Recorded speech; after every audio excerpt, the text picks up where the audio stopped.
Now, in terms of time management, what I'm going to do now is I'm going to walk through, as you can see, through the different areas of the PMBOK knowledge areas.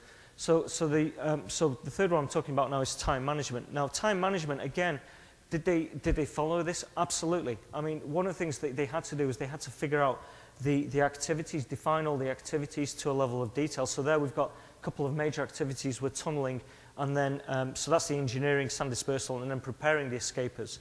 That was the second activity. They had to basically work out the sequencing of these activities. They then had to determine the resources required for these, and then the duration, and then actually put them into some sort of a schedule which they could then control. And this was a key part of the project, the way they were actually managing resources and flipping them between the different activities. This was a role that was done by Roger Bushell.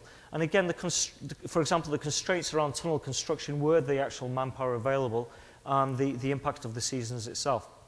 And so that was one activity. The other activity was the preparation. And the preparation was extensive. It wasn't just sort of, you know, giving someone a disguise.